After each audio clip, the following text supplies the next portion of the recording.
Le Seigneur soit avec vous. Et avec votre esprit. Lecture de l'Évangile de Jésus-Christ selon saint Matthieu. Gloire à toi, Seigneur. Quand le Fils de l'homme viendra dans sa gloire, et tous les anges avec lui, alors il siégera sur son trône de gloire. Toutes les nations seront rassemblées devant lui. Il séparera les hommes les uns des autres, comme le berger sépare les brebis des boucs. Il placera les brebis à sa droite et les boucs à gauche. Alors le roi dira à ceux qui seront à sa droite, « Venez, les bénis de mon Père. Recevez en héritage le royaume préparé pour vous depuis la fondation du monde. Car j'avais faim, et vous m'avez donné à manger.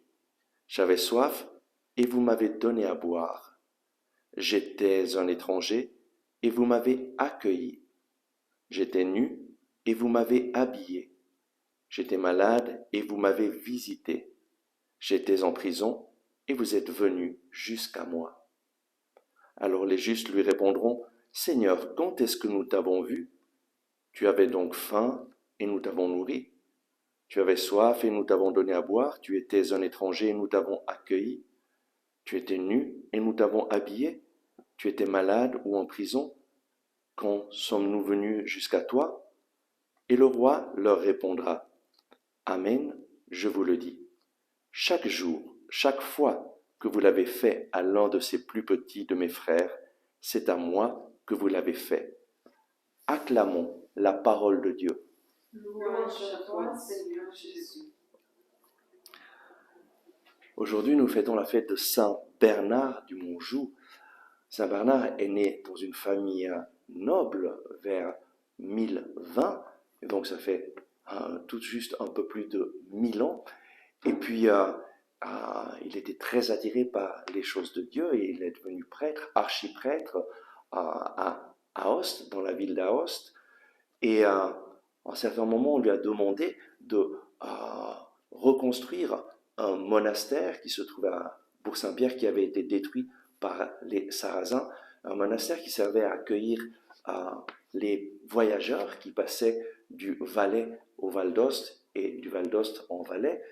Et Saint Bernard s'est rendu compte que c'était encore plus utile et plus important de construire plus haut, donc au Montjou, et c'est là qu'il a construit sur le col que maintenant nous appelons le col du Grand Saint-Bernard. Il a construit un hospice entre 1045 et 1050, un hospice pour accueillir les personnes, les voyageurs, et spécialement pour leur donner un temps de repos dans leur traversée des Alpes, et un hospice qui est devenu vraiment un lieu d'accueil. Et petit à petit, la communauté des chanoines du Grand Saint-Bernard s'est développée et a accueilli toujours plus de personnes, et aussi, petit à petit aussi, des gens qui vont faire des temps de retraite à l'hospice du Grand Saint-Bernard. Et donc le charisme des chanoines du Grand Saint-Bernard, c'est l'accueil des voyageurs. Mais où donc Saint Bernard a trouvé sa force? Où est-ce qu'il a trouvé sa force pour réaliser cela, pour réaliser ce projet d'amour? Eh bien, vous voyez, dans le livre de la Genèse, au chapitre 1, verset 27, Dieu nous a créés et a créé l'homme à son image. À l'image de Dieu, il le créa, homme et femme, il les créa. L'homme est créé pour l'amour. L'homme est créé par l'amour. Et l'homme créé par l'amour est créé pour les autres, pour une relation avec les autres. Et après la création, nous connaissons tous la chute. Satan essaye de détourner l'homme en le faisant se centrer sur lui-même, et donc en lui proposant la tentation de devenir indépendant de Dieu, de devenir Dieu. Et les conséquences du péché, c'est la peur de Dieu, la division entre Dieu et l'homme, la division entre l'homme et la femme. Mais Dieu promet un sauveur, et il envoie Jésus-Christ. Dans l'évangile de Jean, chapitre 3, verset 16, Jean nous dit que Dieu a tant aimé le monde qu'il a donné son Fils unique, afin que quiconque croit en lui ne périsse point, mais ait la vie éternelle. Et Jésus est venu pour nous sauver. Saint Paul nous dit dans la lettre aux Éphésiens, chapitre 2, verset 10, que Jésus nous a sauvés en vue des bonnes œuvres qu'il a préparées d'avance pour que nous les pratiquions.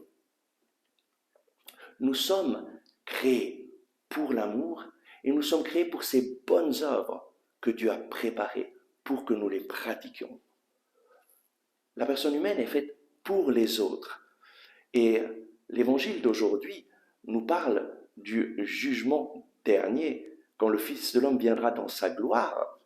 Eh bien, ce jugement dernier, c'est un jugement merveilleux, un jugement, chacun sera jugé sur l'amour qu'il a démontré durant sa vie. Et alors le roi dira à ceux qui sont à sa droite, « Venez les bénis de mon Père, recevez en héritage le royaume préparé pour vous. J'avais faim, vous m'avez donné à manger. J'avais soif, vous m'avez donné à boire. J'étais un étranger, vous m'avez accueilli. J'étais nu, vous m'avez habillé. J'étais malade, vous m'avez visité. J'étais en prison et vous êtes venus jusqu'à moi. »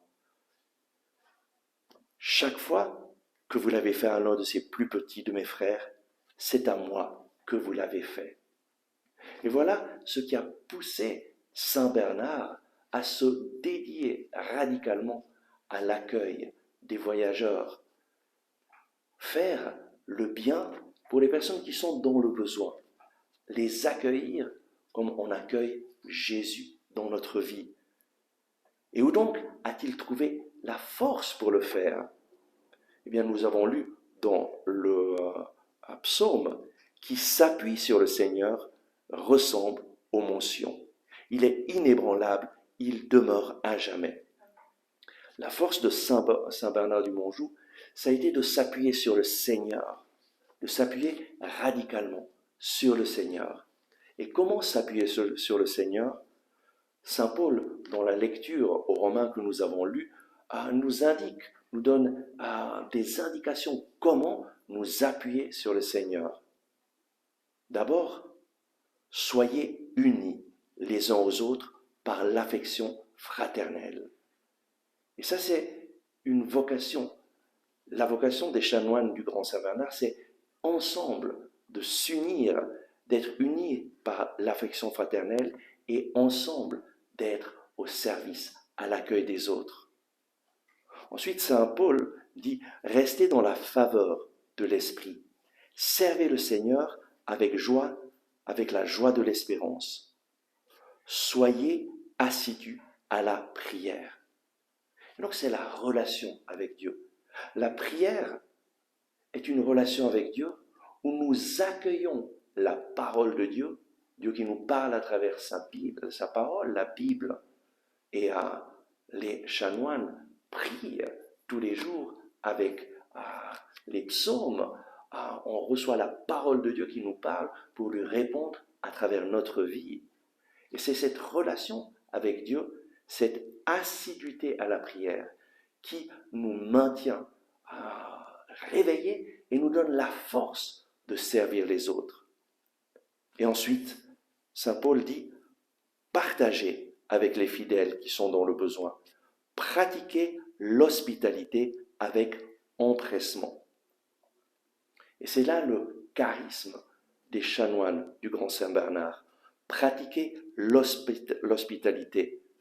Partagez avec ceux qui sont dans le besoin. Aujourd'hui, nous fêtons cette fête de Saint Bernard du Monjou. Et Saint Bernard est une personne à imiter, est un exemple de vie que nous pouvons imiter. D'abord, à travers une vie de prière, de relation avec Dieu, où nous accueillons chaque jour la parole de Dieu, nous la lisons pour permettre à Dieu de nous visiter, de nous parler, de nous guider, de nous montrer le chemin à suivre. Et ensuite, à travers les œuvres de miséricorde que nous avons vues dans l'Évangile. En fait, tous, nous pouvons faire du bien à qui est dans le besoin. Nous allons trouver un sens à notre vie. Peut-être que ta vie, tu te sens las, tu te sens fatigué. Eh bien, très souvent, nous nous sentons fatigués parce que nous nous centrons sur nous-mêmes. Aujourd'hui, le conseil que le Seigneur te donne, c'est occupe-toi de quelqu'un d'autre. Ah, mais j'ai déjà plein de problèmes. Eh bien, justement, si tu as plein de problèmes, occupe-toi de quelqu'un d'autre qui est dans le besoin. Et tu trouveras autour de toi toujours des personnes qui sont dans le besoin peut-être bien plus que toi, qui sont malades, qui sont dans des difficultés. Et alors, occupe-toi d'eux. Et ta vie aura un sens. Les indications de l'évangile, j'avais faim, vous m'avez donné à manger. J'avais soif, vous m'avez donné à boire. J'étais un étranger et vous m'avez accueilli. Peut-être que nous ne pouvons pas accueillir un étranger chez nous, mais nous pouvons accueillir des personnes qui sont dans le besoin, les accueillir pour un moment de partage. Nous pouvons aussi, nous lisons « J'étais nu et vous m'avez habillé ». Nous pouvons aider des personnes qui sont dans le besoin, qui n'ont peut-être pas assez d'argent pour acheter les biens de première nécessité. J'étais malade et vous m'avez visité. Aller visiter un malade, c'est une chose extraordinaire. Et c'est quand on est malade qu'on se rend compte du besoin de quelqu'un qui vient nous visiter, qui vient nous soutenir. Il y a des personnes qui disent « mais moi je ne peux même pas le faire parce que je suis à la maison et je suis moi-même malade ». Eh bien tu peux prendre ton téléphone et téléphoner à une personne qui est malade. Et de cette façon, tu vas l'encourager.